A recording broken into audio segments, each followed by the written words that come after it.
Estoy en comunicación con mi amigo el licenciado Renzo Ibáñez Noel, que fue gobernador de Lima en la época del presidente Alan García y hoy es uno de los principales dirigentes en esta renovación del Partido de la Estrella. Renzo, muchas gracias por acceder a esta entrevista, muy amable como siempre.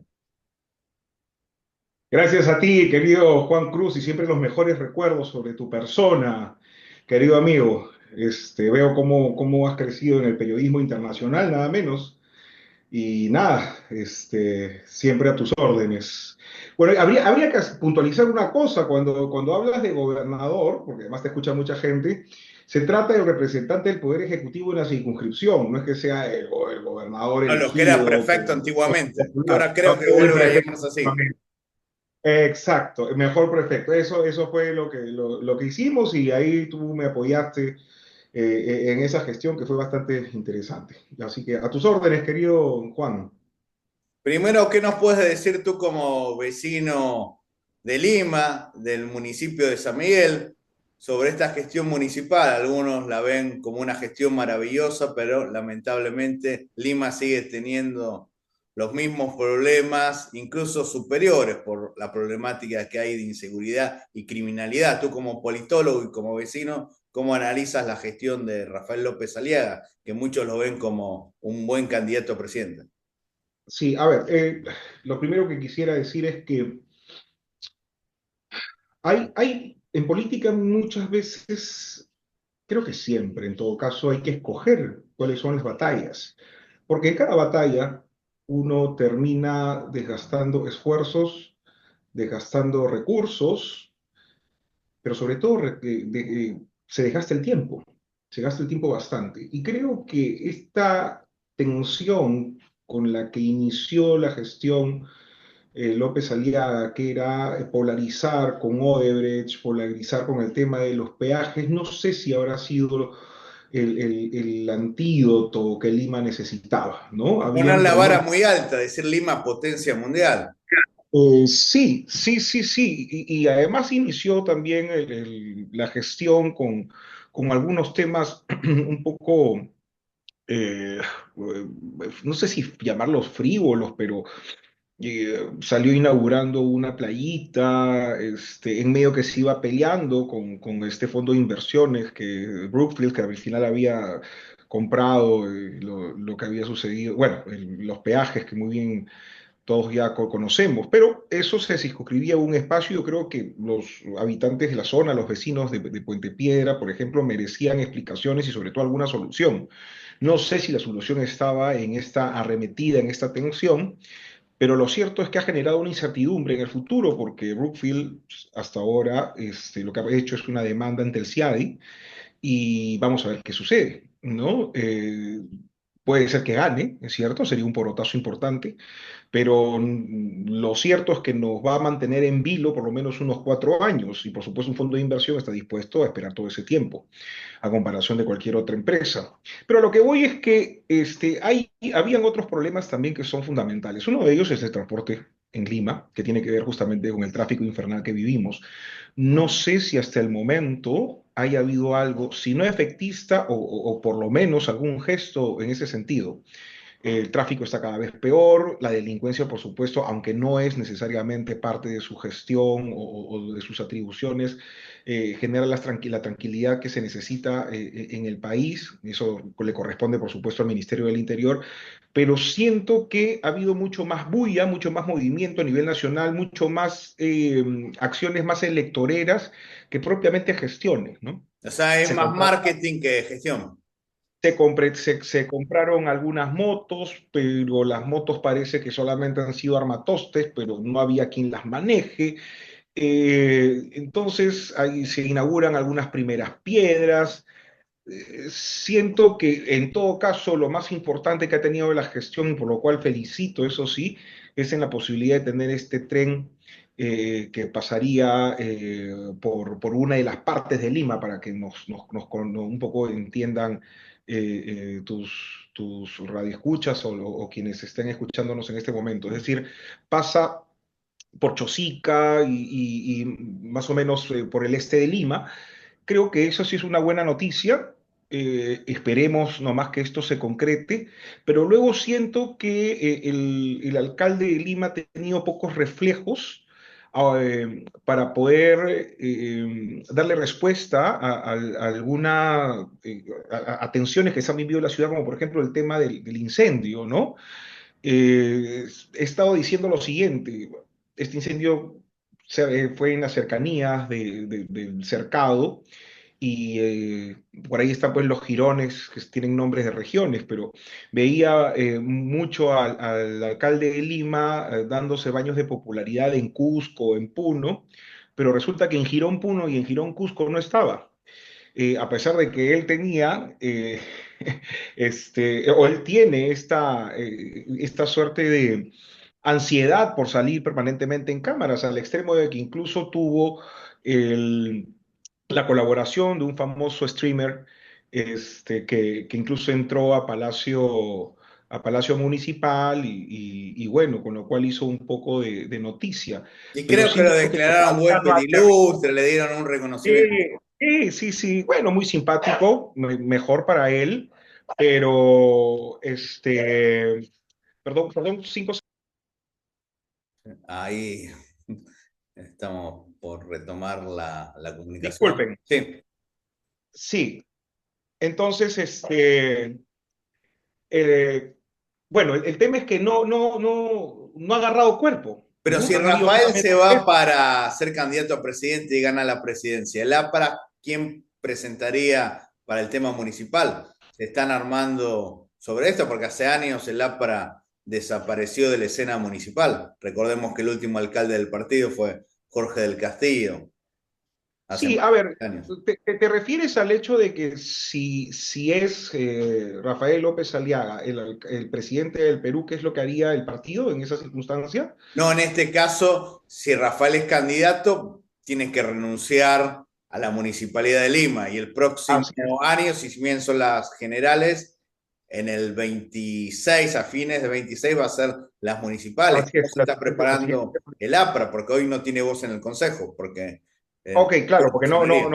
no presentamos además candidato. Así es. Eh, Sí, claro, o sea, estamos en un proceso de renovación, estamos en un proceso de reimpulso de la organización y de hecho para las fechas correspondientes vamos a tener de todas maneras un candidato, eso sí te lo aseguro, y para darle además una solución a los problemas que aquejan en Lima, que creo no van a ser necesariamente aquellos que ha planteado el señor Rafael López Aliaga, que creo que no se ha ajustado mucho a la realidad que vivimos los peruanos, sobre todo los limeños ahora, ¿no? Que tiene que ver principalmente, uno, con la inseguridad, pero sobre todo con el tema del tráfico, que es lo que más piden los limeños que se tenga que solucionar.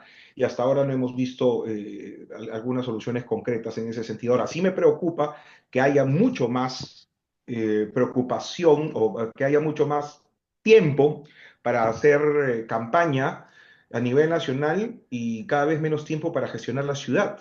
Entonces, a ver, el señor López Aliaga dijo en algún momento que si él iba a ser alcalde de Lima, se iba a dedicar a la ciudad y resulta que más bien parece que el, el municipio ha sido o pretende ser una suerte de trampolín para que él pueda llegar a la presidencia de la República, O sea, tú cosa que dices que no pretende veo hacer nada la mal. gran Forsyth, renunciar a la municipalidad y después postular, como hizo Sí, el ex arquero cuando era alcalde de La y Victoria. como han hecho muchos, ¿no? Pero en este caso, no sé qué obras va a poder mostrar y tampoco veo contundencias ni prioridades en la ciudad, ¿no? Entonces, eso es algo que me preocupa sobremanera, porque vivimos en un momento de tensiones, de polarización, muchos gritos de un lado y del otro, muchos insultos, y vemos poca capacidad para poder enfrentar los problemas con gestiones concretas, ¿no? Y esto es lo que está pasando lamentablemente con el alcalde de Lima. No sé si es que lo que va a pasar en el Perú bajo su mandato es lo mismo que va a pasar o que ha pasado con Lima. Dudo mucho que el electorado pueda darle finalmente su voto. ¿Tú estás apoyando a Carla García, la hija del expresidente Alan García, para que postule a la presidencia de la República el próximo año? Me encantaría, creo que ella tiene cualidades suficientes, talentos, pero sobre todo el compromiso y la claridad de cómo enfrentar los problemas del país. Así que me encantaría que ella pueda asumir el liderazgo del partido en estas leyes electorales. Todavía falta algún tramo que recorrer y espero se haga en armonía y unidad dentro del partido. Creo que eso es lo fundamental. Pero te vuelvo a recalcar, ella es un personaje de la política nacional ya, que ha venido a refrescar, a dar sus ideas, a hablarlas además con mucha claridad nuevamente y sabe bastante lo que quiere y sabe lo que necesita el país. Además de ser la hija de Alan García, ella en sí misma es una mujer profesional, bastante inteligente, preparada y creo que está en condiciones de poder enfrentar esta situación de manera decorosa. Así que sí, yo estoy convencido de que ella es un puntal fundamental y hacemos un equipo con otros compañeros que también representan la renovación en el partido. Incluso en la política, cuando pasan los años o las décadas, uno puede analizar más fríamente una situación. En este caso, Alan García fue bastante cuestionado y hoy se está viendo que fue víctima de una persecución que lo llevó a su suicidio. Incluso si uno compara a Alan García con Sagasti, con Castillo, con Dina Boluarte, era un estadista, a pesar de los errores que cometió, como comete cualquier gobernante. ¿Qué nos puede decir de la figura del expresidente?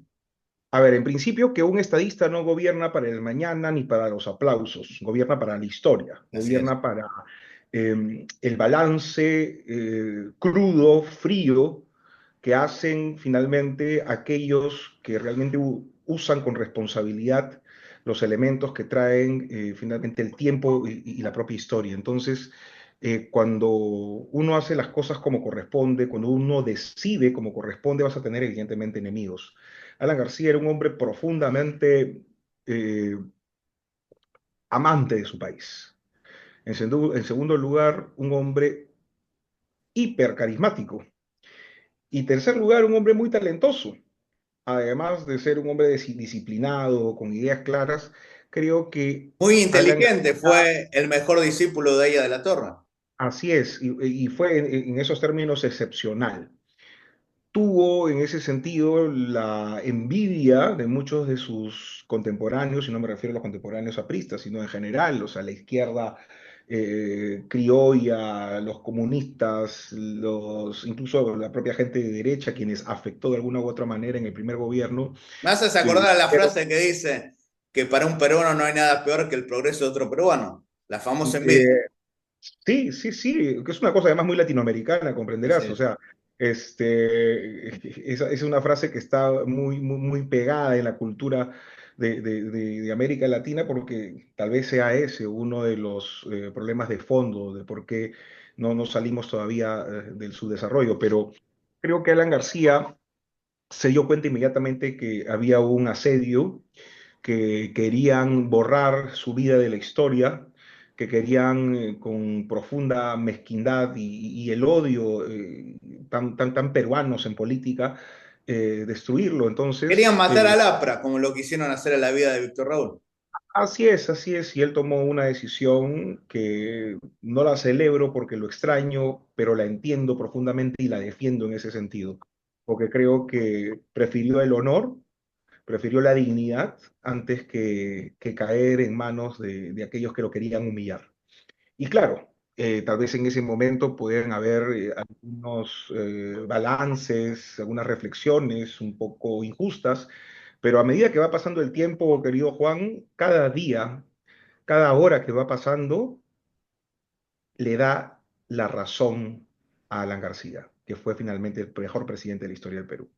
Cuando vemos a Dina Boluarte, cuando vemos a Sagasti, cuando vemos a Vizcarra, cuando vemos a Ollanta Humala y cuando vemos a todos estos que han sido finalmente percheros de la banda presidencial, nos damos cuenta la falta que nos hace alguien Quiero como Alan hacer una García. salvedad de estos expresidentes, si bien estuvo unos pocos días, pero que era un hombre honorable y bueno, es Manuel Merino. Pero después de Sí, los que claro, siguieron fueron un desastre. totalmente de acuerdo, pero lamentablemente estuvo muy poco tiempo y la clase política en ese momento no tuvo ni las fuerzas ni las herramientas para poder sostenerlo, así que También es un hombre lamentablemente que la historia lo va a reivindicar algún día, Manuel. Sí, yo también creo que sí, es un buen hombre. He tenido la oportunidad de conversar con él en algunos momentos y creo que sí, es un tipo que supo estar a la altura de las circunstancias, pero lamentablemente la coyuntura lo ahogó, ¿no? Así es.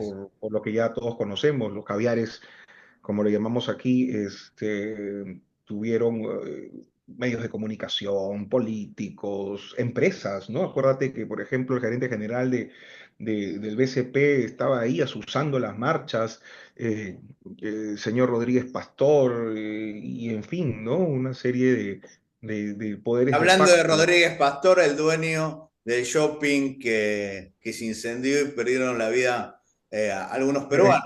en el que se cayó el techo. Tendría que ser investigado y quizás ir preso, pero parece que solamente van presos los pobres. Los que tienen poderes tan prófugos como Cerrón Así o es, ni libran siquiera, de justicia. ni siquiera llegan a abrírseles proceso, ¿no?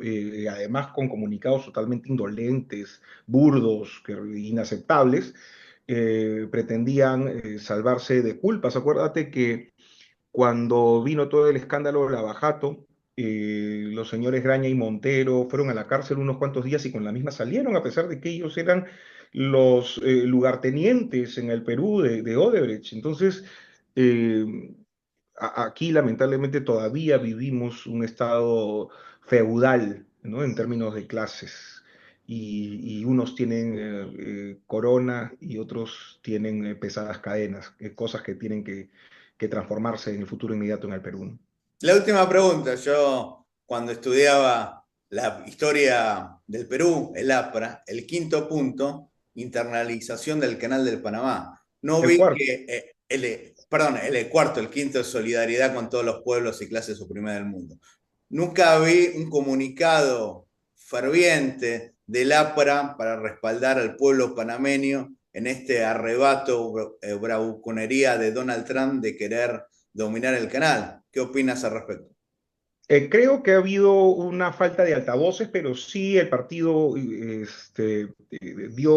su voz a través de sus voceros y hubo un comunicado, pero claro, lamentablemente el partido está en este momento en un proceso de avance hacia su reestructuración, Pero es hacia su... fundamental, ahí en el partido están hablando más del tema de Venezuela, pero Panamá es un tema que siempre importó ahí a De la Sí, Torre y en el partido, y el sí, partido sí, mostró solidaridad. no, totalmente. Y además, ¿por qué? Era importante tocar este tema, porque cuando tú ves a un Donald Trump que comienza a usar la mano visible del Estado para poder trastocar el comercio internacional y ves sus ínfulas imperialistas y ves que estas garras comienzan a tocar América Latina, a todos aquellos que somos demócratas, que creemos en la soberanía de los estados, que creemos en las libertades, nos debe encender las alarmas y sobre todo hacer una protesta enérgica contra este tipo de excesos que un país que se dice ser democrático lamentablemente está perpetrando. Y particularmente en el caso de Panamá creo que es un caso simbólico. Cuando hoy a la Torre levanta las banderas antiimperialistas y además señala la internacionalización del Canal de Panamá, no está haciendo otra cosa más que defender finalmente un comercio libre entre todos los países sin ningún tipo de intervención imperialista. Entonces, cuando vemos estas circunstancias, creo que nuevamente los demócratas debemos salir a defendernos y a decir las cosas como corresponden. Y creo que el APRA lo hizo, pero lamentablemente en ese momento hemos tenido alguna sordina y estamos trabajando para ponerle Ojalá que músculo ahora puedan hacer alguna conferencia o algún y evento. La representar otra más vez lo política. entrevisté al hijo de Torrijos, que ahí Ujú, Torrijos recuperó el canal, al ministro Aristides Royo, que ujú. firmó los tratados Torrijos-Carter. Es algo muy importante. Y a Sumamente darle un no importante. ajeno al APRA. Por supuesto, de ninguna manera. Y sobre todo hoy en día, cuando, a ver, hay algunos sentidos comunes que el mundo globalizado, democrático y libre ha asumido, como es el tema del libre comercio. Por supuesto, el libre comercio, no el mercantilismo. Y el libre comercio es importante, pero en la medida de que existan, uno, estados soberanos. En segundo lugar, que hayan políticas de acuerdo que justamente se enmarcaron en el caso, por ejemplo, de los TLCs. Pero cuando tienes a un mandón, cuando tienes un cretino, como el caso del señor Donald Trump, Lo que pasa es que comienza a haber una injerencia incluso en las formas más elementales de supervivencia humana, que es justamente el comercio. Entonces, yo creo que ahí hay algo que decir, creo que hay que apuntar las balas de la democracia y de las libertades para poder defender finalmente algo que es nuestro y que garantiza definitivamente la soberanía de nuestros pueblos. Otra cosa que es fundamental, a partir de esto, y además lo dijo también Lula, me causa gracia porque aquellos que no son apristas levantan estas banderas, la unidad latinoamericana. Así es. Cada vez es más importante para podernos defender de cualquier tipo de brote autoritario e imperialista que pueda amenazar el continente y toda la región. Muchísimas gracias, Renzo. Por favor, suscríbanse a mi canal de YouTube y que viva el Perú. Muchas gracias, Juan. Que viva.